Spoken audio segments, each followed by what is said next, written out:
RJ asked me to give my family testimony today to you guys. And most of the time, when you guys hear a testimony, it's usually a pretty powerful testimony that comes from despair.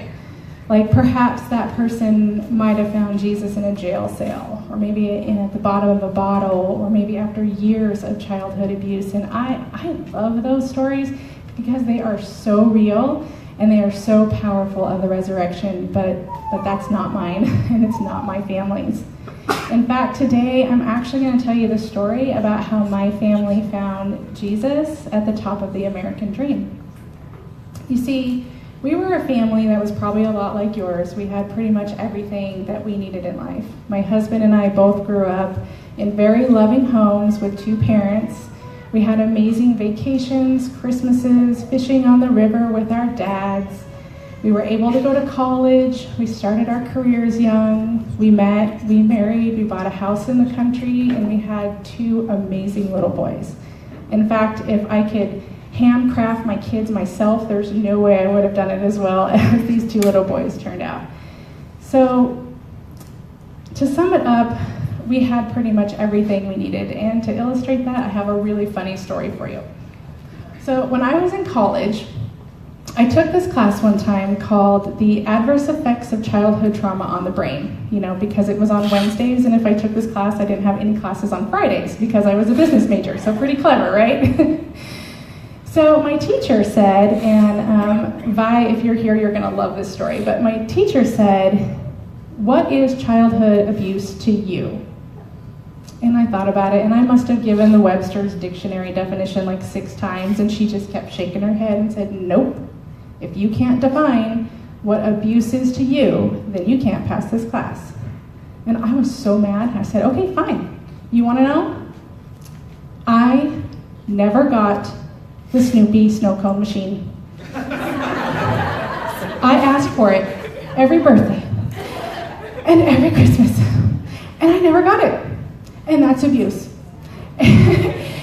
And she erupted in laughter and said, "Okay, finally, you can pass the class." I ended up acing it. And as funny as that story is, it doesn't really end there, because that was my last semester before graduating. And guess what my mother got me? The Snoopy snow cone machine. Somehow she found this little bad boy in an antique store and decided to end my stories of childhood abuse. So there you go. So you can see that we were pretty much living a pretty typical American life. We had everything we needed and probably a whole lot more. But amidst all of that, we actually felt pretty isolated and alone. You see, we had been living here in Battleground about 10 years, and we literally knew no one. Kind of maybe our neighbors' names, but we had more friends in the towns that we were commuting to than we had in our own community. And in some ways, in maybe a weird way, I think that might be the worst kind of loneliness, the worst kind of isolation. It's the kind that nobody's looking for, nobody recognizes, and it's so easy to hide behind outward appearances and success. In fact, I'm not even sure that we really realized it was isolation that was affecting us. It was hurting us, it was hurting our marriage, and it was hurting our ability to belong. So how did we end up here? Well, it's not really a straight line, but years ago, somebody had once suggested, why don't you guys go to church and meet some people in your community? And whoo, boy, did we shoot that idea down pretty fast. You see, we're not church people. My husband grew up Catholic, and he's fine with God and all, but church is all about rules, and he was so done with that, and in reality, he really just didn't want to give up his Sundays. And me, well, I didn't need church at all. To be honest, I kind of felt like the Bible was a preposterous book of stories about burning bushes and parting rivers and great floods, and it was really just a bunch of stuff made up so people could invent a God that made sense for their lives. And I didn't need that. And I didn't want to give up my Sundays either. But the years went by, and we continued to shoot down invitations to church from friends and family. Despite knowing that we kind of felt isolated and lonely, we just didn't see how church would ever fit into our lives. And then one day in early December, I was driving to work, and this thought just hit me, overwhelming, out of nowhere. How much money did you give this year? And I thought, I think I donated to a raffle and work and maybe this other firefighter fund. And I'm telling you, it was like somebody just hit me with a left hook. I had donated less than 1% of my income. And I just thought, what kind of person is that? What kind of person has everything they need, everything they want around them, and can't even give 1% to others in need? I tried to shake it off, and I just said, okay, mental note, find charity, make donation. And to be honest, it really just stuck with me. I felt so convicted in that moment, out of nowhere on I-5, and I later realized that that was the crack in my heart that let God in. So a few weeks later went by, and here comes Christmas, and boy, was it ever Christmas Day at my house. The kids were 6 and 3, the perfect age. They had their matching jammies on. We had the 9-foot department store Christmas tree with presents everywhere, and I even got my mom to come and spend the night with us so she could see the joy on their faces as they run down the curved staircase and they see what Santa had brought them for being good little boys. And everything was so perfect. If you could see the joy on my kids' faces and my mother and my nieces, it was just so wonderful, and everybody was making these wonderful memories, and I literally remember sitting on the floor completely empty. And I looked around, and all I saw was stuff, just stuff. And I thought, is this really it? Is this the top? Is this all there is to life, made in China Christmas? There's got to be something more out there. We had reached the top of the American dream, but you know what? It just wasn't enough. And I'm not exactly sure how this happened, but I went to my husband later and I said, you know what? I think that I want to go to church. And yeah, you can imagine his reaction was like, you? You, the queen of all skeptics, want to go to church? Okay.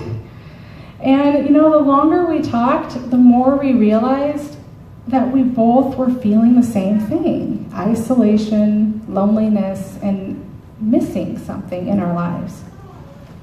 And to be honest with you, I didn't really know if church was the answer. I just thought that if we showed up, we could give our kids a better life, because that's how it works, right?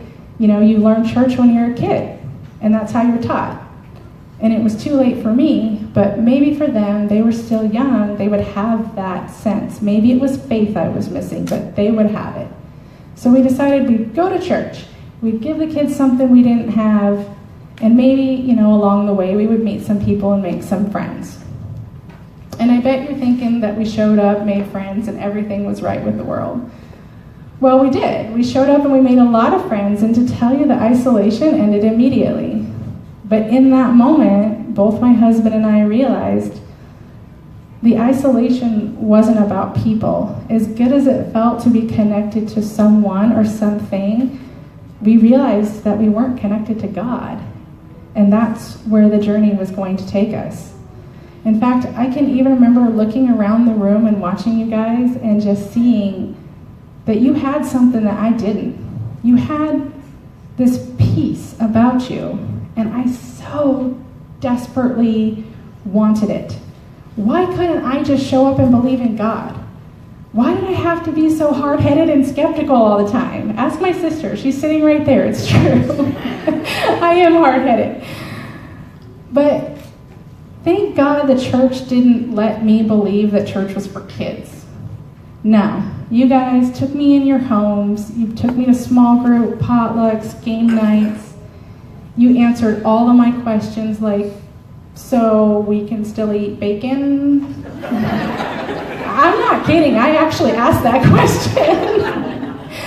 But you just loved me right where I was in my journey to find God, on my own path, in my own time. And you loved my husband and his journey to realize that church was never about rules. And on our own, we accepted him completely and 100% in our hearts. And I know right there,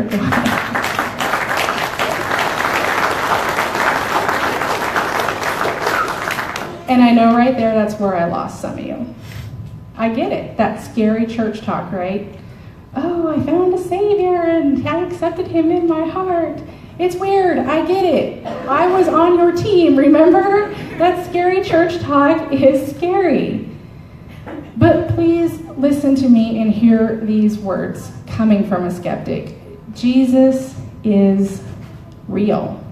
Jesus is alive. And how do I know that? It's not because a pastor told me. Ask my sister, I'm hard-headed. It's not because the church told me. And it sure is not because my husband told me. No. I was the last person that needed church. I was the last person that was looking for God. But I did. And I accepted him completely and 100% on my own. Jesus is real because I finally found that peace that filled that emptiness in my heart. Jesus is real because I can tell you 100% what my purpose is here on earth. Jesus is also real because of all things. He showed us that generosity would end up our greatest joy. And Jesus is real to me because he knows every single one of my flaws. And I have a few, or 100, but he loves me as a precious, perfect daughter anyway. And if you're feeling that tug in your heart right now, please listen to it. Just open your heart a tiny crack, because that's all he needs. It's really this simple. If you're feeling it, close your eyes and say this with me. I don't know if you're real, God, but I just want to know. And that's all it takes. Just a teeny bit of truth. To believe that something bigger than you or I could possibly be out there. That's all God needs. Let him pursue you like he pursued me. It took me 35 years to find God, and it all started with that small crack in my heart on the way to work. So here I am standing before you. I'm part of a complete and awesome family that now realizes we had nothing until we had Jesus in our lives. And I pray that for you too. I pray that you will find what you don't even realize you need. No matter who you are or where you're standing or what you've done, God is pursuing you today in love.